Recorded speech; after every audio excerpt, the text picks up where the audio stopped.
Right, welcome back. ఇక పశ్చిమ బెంగాల్లో కాషాయ జెండా రెపరెపలాడబోతోంది.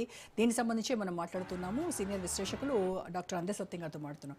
సో సత్యం గారు, ఇందాక మనం మాట్లాడుకున్నట్టుగా ఈ సందేశ్ ఖాళీ ఘటన కావచ్చు, ఆర్జికర్ మెడికల్ కాలేజ్ ఘటన కావచ్చు, ఈ వీళ్ళ అక్కడ బాధితుల పక్షాన నిలబడమే కాకుండా అక్కడ బాధితులకి అండగా ఎవరైతే నిలిచారో రేఖాపాత్ర వంటి వాళ్ళకు కూడా సీట్ ఇచ్చి వాళ్ళని కూడా గెలిపించుకున్నటువంటి ఇది.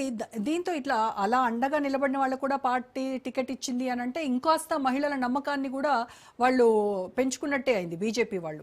సో అట్లాగే 3,000 రూపాయల ఆర్థిక సాయం కావచ్చు, మహిళలకు ఈ రకరకాల చేయూత ఇచ్చేటువంటి పథకాలు కావచ్చు, ఇవన్నీ కూడా బీజేపీకి ప్లస్ అయినాయి మేజర్గా. అమలు చేసే ప్రభుత్వం కన్నా వాగ్దానాలు చేసేటువంటి ఎక్కువ ఉన్నాయి ఎక్కడైనా, ఏ రాష్ట్రంలో అయినా. కాబట్టి వాళ్ళ అధికారాలకు వచ్చినాక మళ్ళీ ఆ పరిమితులు వేరు, ఎన్ని అమలు చేస్తారో ఎన్ని అనేది. ఇప్పుడు మనం తెలంగాణ, ఆంధ్రప్రదేశ్ అన్ని రాష్ట్రాలు చూస్తున్నాం. ఎందుకంటే రాష్ట్ర ప్రభుత్వాలు ఫైనాన్షియల్ ప్రెజర్స్లు ఉన్నాయి ఏ రాష్ట్రమైనా. కాబట్టి సహజంగానే మమతా బెనర్జీ కన్నా ఎక్కువ వెల్ఫేర్ స్కీమ్స్ అనౌన్స్ చేసింది బీజేపీ. సెంట్రల్ గవర్నమెంట్ది కాబట్టి రేపు సహాయం కూడా చేయొచ్చు 1-2 సంవత్సరాలు. కాబట్టి సహజంగానే ప్రజలు ఆ వైపు అట్రాక్ట్ అవుతారు. ఒకటి. రెండోది, బీజేపీ ఎన్నికల ఎత్తుగడలో బీజేపీని మించిన పార్టీ లేదు ఇండియాలో. ఎందుకంటే ఎక్కడ సెలబ్రిటీ ఉంటే అక్కడ ఆ సెలబ్రిటీ రెస్పెక్ట్ ఇవ్వటం, పార్టీలో చేర్చుకోవటం, టికెట్ ఇవ్వటం. తర్వాత ఎక్కడ ఎవరైనా చురుకైన పాత్ర ఇస్తే, ఇప్పుడు మనం పాత్ర అన్నారు మీరు, ఆ పాత్రకు కూడా టికెట్ ఇవ్వటం అనేది గొప్ప డెసిషన్ కదా. తర్వాత యూత్ వైపు యంగ్స్టర్స్ వైపు రాజకీయ నాయకుల వైపు అట్రాక్ట్ అవుతుర్రు.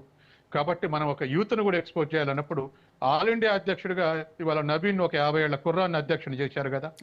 కాబట్టి ఇటువంటి ఎత్తుగల దృష్ట్యా ఏవైతే మార్పులు వస్తున్నాయో ఆ మార్పులన్నీ ఇంటర్లైజ్ చేసుకుంటుంది, పొరపాటుని సరిదిద్దుకుంటే. ఉదాహరణకు కర్ణాటకలో బీజేపీ ఓడిపోగానే ఒక అగ్రనాయకుడు, పేరు గుర్తు రావట్లేదు, వచ్చి బెంగళూరులో ఒక స్టేట్మెంట్ ఇచ్చాడు. మాకు హిందుత్వ ఎజెండా సరిపోలేదు కర్ణాటకలో, భవిష్యత్తులో సోషియో ఎకనామిక్ ఎజెండా కూడా ముందుకు తీసుకురావాల్సిన అవసరం ఉంది అన్నాడు. ఆ ప్రకారమే మహారాష్ట్ర మహిళలకు సహాయం, బీహార్లో మహిళలకు సహాయం, ఇవాళ బెంగాల్ అటువంటి స్కీమ్స్, అట్లా సోషియో ఎకనామిక్ ఇష్యూస్ని ముందుకు తీసుకొచ్చి హిందుత్వతో మిక్స్ చేస్తున్నారు. కాబట్టి ఒకటే ఎజెండా మీద పోతే ఫెయిల్యూర్ అయినాం కర్ణాటకలో అని చెప్పేసి మిగతా రాష్ట్రాలు సర్దుకొని అమలు చేస్తున్నారు. అట్లా రెక్టిఫై చేసేటువంటి విధంగా వాళ్ళు ప్రయత్నం చేస్తున్నారు. ఎక్కడ లిజెండ్స్ ఉంటే, ఎక్కడ సెలబ్రిటీస్ ఉంటే వాళ్ళని ఇంక్లూడ్ చేసుకుంటున్నారు. వాళ్ళకి రెస్పెక్ట్ ఇవ్వటం, వాళ్ళని ఎక్స్పోజ్ చేయటం. ఎక్కడో మనం ఊహిస్తామా, ఎక్కడో మారుమూల ప్రాంతంలో కేరళలో ఉన్నటువంటి పిటి ఉషాని తీసుకొచ్చి all India sports authority chairman గా చేశారు గత ఎన్నికల్లో కేరళ ఎంట్రీ కావటానికి. కాబట్టి అటువంటి దూరదృష్టితోటి బీజేపీ వర్క్ చేస్తుంది కాబట్టి ఇవాళ సక్సెస్ అవుతుంది. అందుకే న్యూట్రల్స్ కూడా, కొంతమంది న్యూట్రల్స్ కూడా అటువంటివి చూసి అట్రాక్ట్ అవుతారు. సిద్ధాంత వ్యతిరేకత లేదా సిద్ధాంత పరిమితులు ఉన్నా ఇటువంటివి చూసి ఇవాళ బీజేపీకి న్యూట్రల్స్ ఉన్నటువంటి వాళ్ళు బీజేపీకి ఫేవర్ గా మారుతారు. And more over booth level management కూడా వాళ్ళు చాలా అద్భుతంగా చేశారేమో. ఎందుకంటే అమిత్ షా పర్యవేక్షణలో ఇటు పన్నా ప్రముఖ కావచ్చు, శక్తి కేంద్రాలు, ఇటువంటి వాటి ద్వారా బీజేపీ గల్లీ రాజకీయాలను శాసించేటువంటి స్థాయికి వెళ్ళింది వాళ్ళు. అంటే గతంలో కేవలం జస్ట్ అర్బన్ ఏరియాస్కి, పట్టణాలకి మాత్రమే పరిమితమైనటువంటి బీజేపీ వాళ్ళ మారుమూల గ్రామాల వరకు కూడా తమ నెట్వర్క్ను విస్తరించిందంటే వాళ్ళ మేనేజ్మెంట్ స్కిల్స్ ఎలా ఉన్నాయి? అసలు బీజేపీ నెట్వర్క్ విస్తరించాల్సిన పని లేదు. లెఫ్ట్ నెట్వర్క్ అంతా షిఫ్ట్ అయింది. ఓకే, లెఫ్ట్ క్యాడరు, లెఫ్ట్ ఓటర్లు నెట్వర్క్ మొత్తం షిఫ్ట్ అయింది ఏది టీఎంసీని ఎదుర్కోవడానికి.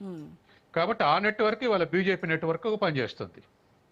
లోకల్ బాడీ ఎలక్షన్స్ లో టీఎంసీ క్యాండిడేట్ ఓడియటానికి కేంద్ర పార్టీల నిర్ణయాలు, రాష్ట్ర పార్టీల నిర్ణయాల కోసం ఎదురు చూడకుండా ఒకరికొకరు ఓటు వేసుకున్నారు కొన్ని చోట్ల. కాబట్టి ఇవాళ ఉన్నటువంటి పరిస్థితుల్లో ఆ నెట్వర్క్ కొత్తగా విస్తరించుకోవాల్సి, దాన్ని ఎఫెక్టివ్గా అమిత్ షా ఉండి పనిచేయించాడు. అందుకే ఇటువంటి విజయం టీఎంసీ మీద సాధ్యమైంది. ఓకే. అండ్ న్యాచురల్గా ఉండేటువంటి యాంటీ ఇన్కంబెన్సీ అంటే 15 ఏళ్ల సుదీర్ఘ పాలనలో న్యాచురల్గా అది ఉంటుంది. దానికి తోడు అవినీతి ఆరోపణలు, ఇటు నిరుద్యోగం కావచ్చు, ఈ స్కామ్లు, టీచర్ల రిక్రూట్మెంట్ స్కామ్స్ కావచ్చు, ఇవన్నీ కూడా పర్ఫెక్ట్గా వాడుకుందేమో బీజేపీ అనిపిస్తోంది. ఖచ్చితంగా అండి. ఎందుకంటే ఇప్పుడు మీరు అన్నట్టు మెడికల్ కాలేజ్ ఇన్సిడెంటే కాదు, శారదా కుంభకోణం. ఆ కుంభకోణం అసలు దరిదాపు టీఎంసీ కూలిపోద్దాం అనుకున్నాం. ఆ స్థాయిలో ఎక్స్పోజ్ అయింది ఆ కుంభకోణం. దాంట్లో స్వయంగా మమతా బెనర్జీ మేనలుడు ఉంటాం. ఇవాళ ఎలక్షన్స్ లో మమత అటువంటి అభిషేక్ బెనర్జీ మళ్ళీ వాళ్ళ లీడ్ చేయటం 4 ఫ్రంట్ లో, ఇదంతా కూడా ఇప్పుడు అత్యంత అవినీతి పనులు వచ్చి నిజాయితీ చెప్తే ప్రజలు అంగీకరించరు. అటువంటి కుంభకోణంలో ఫోర్ ఫ్రంట్ ఉన్నటువంటి మేనల్డ్ వచ్చి వాళ్ళు లీడ్ చేస్తే ఖచ్చితంగా అటువంటివన్నీ ఎఫెక్ట్ అవుతాయి. కాబట్టి తర్వాత ఇంకోటి కూడా అండి, వారసత్వంగా ప్రమోట్ చేస్తే నెగిటివ్ రిజల్ట్స్ వస్తున్నాయి, మనం చూస్తున్నాం కదా. ఇప్పుడు మమతా బెనర్జీ మేనల్ నుండి ప్రమోట్ చేసుకుంటూ వస్తుంది. అటువంటి వాళ్ళని ప్రమోట్ చేసుకుంటూ వస్తే సువేంద్ర అధికారి ఇటువంటి చాలా సీనియర్లు పక్కకు తప్పుకున్నారు.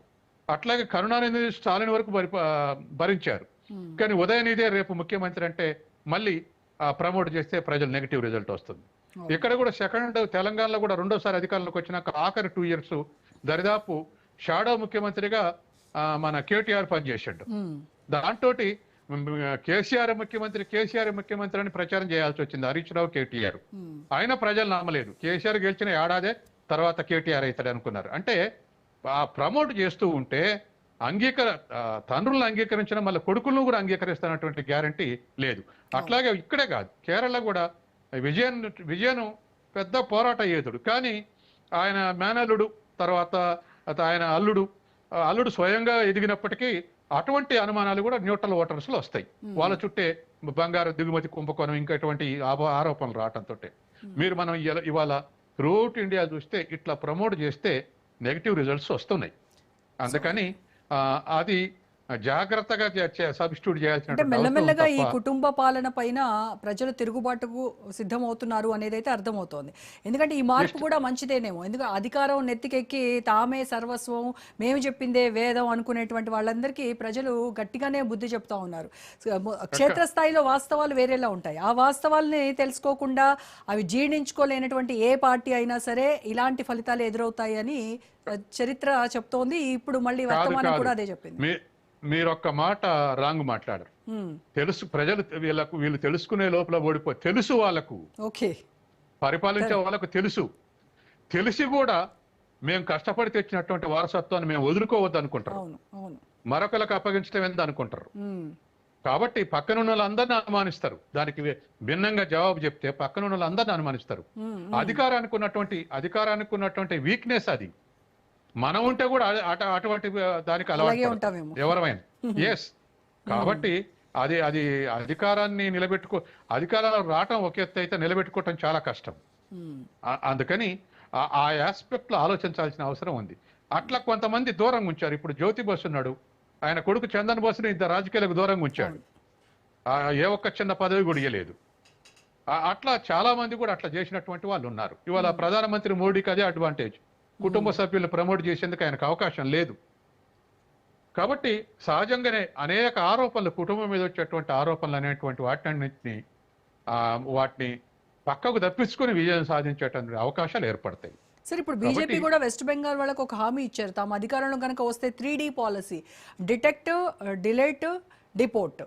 సో ఈ 3 ఖచ్చితంగా చేసి తీరుతాము అక్రమ చొరబాటుదారుల విషయంలో అని చెప్పేసి అన్నారు. అక్రమ వలసదారుల విషయంలో ఏరేస్తాము అని చెప్పారు. ఇది మరి అధికారంలోకి వచ్చిన తర్వాత అంత ఈజీ అవుతుందంటారా? ఇప్పుడు అక్రమ వలసదారులు అంటే ఎప్పుడు వచ్చారు? ఇప్పుడు బీజేపీ కేంద్ర ప్రభుత్వంలోకి వచ్చిన తర్వాత ఈ 12 ఏళ్ల నుంచి కూడా అట్లే వలస కొనసాగిందా? కొనసాగితే కేంద్ర ప్రభుత్వం ఏం చేసింది, మమతా బెనర్జీ ఏం చేసింది? తర్వాత సరిహద్దు భద్రత అనేది కేంద్ర ప్రభుత్వం ఆధ్వర్యంలో ఉంటది. కాబట్టి అదొక ఇష్యూగా లైవ్గా ఉంచి దాన్ని ఒక ఇష్యూగా వాడుకోవటం కాకుండా ఇప్పటికైనా బీజేపీ అధికారులు ఉన్నటువంటి రాష్ట్రంలో రెండింటిని కూడా ఆ ఇన్ఫిల్ట్రేషన్ ఆపాలి. రెండోది, ఇన్ఫిల్ట్రేషన్ ఈ 12 ఏళ్ళు వచ్చినటువంటి వాళ్ళే ఇన్ఫిల్ట్రేట్స్. అంతకుముందు వచ్చిన వాళ్ళంతా మనం ఆహ్వానించినటువంటి వాళ్ళే. లెవెల్గా మనం ఉన్నాం, వాళ్ళకు మానవత్వంగా తోడ్పడ్డాం.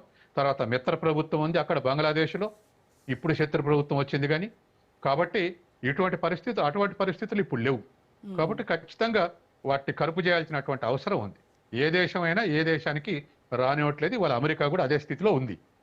కాబట్టి ఖచ్చితంగా అది భారమే. కాబట్టి దాన్ని నిజాయితీగా అరికట్టాల్సినటువంటి అవసరం అయితే ఉంది. ఈ 10 ఏళ్లలో వచ్చినటువంటి వాళ్ళు, గతంలో వచ్చినటువంటి వాళ్ళు ఫ్రెండ్లీగా ఇన్వైట్ చేశాం, జాబులు ఇచ్చాం, వసతి సౌకర్యంగా ఇవన్నీ కూడా హ్యూమానిటీ తోటి ఫ్రెండ్లీ. కేవలం అక్కడున్నటువంటి హసీనా మనం 2 దేశాలుగా వివరించినాయి తప్ప మిగతా ఫ్రెండ్షిప్లో తేడా లేదు. ఒకరికొకరు కాంప్లిమెంట్ ఇచ్చుకుంటూ పరిపాలించాం. కాబట్టి అటువంటి వచ్చిన వాళ్ళు ఇప్పుడు మనం వాళ్ళ మీద ముద్ర వేయటం అనేటువంటిది కరెక్ట్ కాదు. సార్ ఇప్పుడు బీజేపీ బయట పార్టీ అని చెప్పేసి చాలా ప్రొజెక్ట్ చేస్తూ వచ్చింది ఇది. హిందీ, హిందుస్థాన్ అనేటువంటి దాన్ని ఆవిడ చాలా బలంగా ప్రజల్లోకి తీసుకెళ్ళింది. దీన్ని తిప్పికొట్టడానికి అమిత్ షా ఒక మంచి కౌంటర్ కూడా ఇచ్చారు. ఏంటంటే వాళ్ళ అధికారంలోకి వస్తే తమ ముఖ్యమంత్రి బెంగాల్ గడ్డపై పుట్టినటువంటి వ్యక్తే ఉంటాడు అని చెప్పేసి ఆయన చెప్పారు. అంటే సన్ ఆఫ్ ద సాయిల్ అనేటువంటి కార్డ్ అక్కడ ప్లే చేశారు. అది వర్కౌట్ అయింది అనుకోవచ్చా? ఖచ్చితంగా అండి. ఇప్పుడు వాళ్ళకు శ్యామ్ ప్రసాద్ ముఖర్జీని కూడా ఎక్స్పోజ్ చేశారు బానే. ఎందుకంటే బెంగాల్ నుంచే మా ప్రభుత్వం ప్రారంభమైంది, మా పార్టీ ప్రారంభమైంది. ఇవాళ శ్యామ్ ప్రసాద్ ముఖర్జీ సూత్రాలు అమలు చేస్తాం, ఆయన ఆశించే లక్ష్యాలు సాధిస్తాం. ఇవన్నీ కూడా సహజంగానే నాన్ బెంగాలీ పార్టీ అన్నటువంటి మమతా బెనర్జీకి కౌంటర్ చేయడానికి ఉపయోగపడినాయి. తన మీద ఇప్పుడు మమతా బెనర్జీ మీద సువేందు అధికారి గెలిచిండంటే ఇదే కారణం. అంటే బయట వాళ్ళగా బయట పార్టీగా భావించలేదు. మమతా బెనర్జీ ప్రయత్నం చేసినా ఆ విషయంలో సక్సెస్ కాలేదు. దానికి కారణం నేను చెప్పినటువంటి 1-2 కారణాలు ముందు పెట్టి వాళ్ళు క్యాంపెయిన్ చేయగలిగారు. సార్ ఇప్పుడు మరి ముఖ్యమంత్రి అయ్యేటువంటి అవకాశం వీళ్ళు అంటే ఇటు సువేందుకు దిలీప్కు ఉంది, వీళ్ళిద్దరు సీఎం రేస్లో ఉన్నారంటున్నారు. అవకాశం ఎక్కువ ఎవరికి ఉంటుంది? బీజేపీలో ప్రిడిక్ట్ చేయలేమండి. ఎందుకంటే ఆ విషయంలో వాళ్ళ చింతన, వాళ్ళు తీసుకునేటువంటి కన్సిడరేషన్స్, తర్వాత ఒక్కొక్కసారి ఆర్ఎస్ఎస్ బేస్ ఉంటే ఇంపార్టెన్స్ ఇస్తారు, ఒక్కొక్కసారి క్రౌడ్ పుల్లర్ ఉంటే అవకాశం ఇస్తారు. మనం ఢిల్లీ ముఖ్యమంత్రి అవుతుందని ఎవరన్నా ఊహించామా? 100లో ఒక్కరు కూడా ఊహించలేదు. కానీ హైడింగ్ లో ఉన్నటువంటి ఆ అమ్మాయిని తీసుకొచ్చి ముఖ్యమంత్రిని చేశారు, లేడీని తీసుకొచ్చి.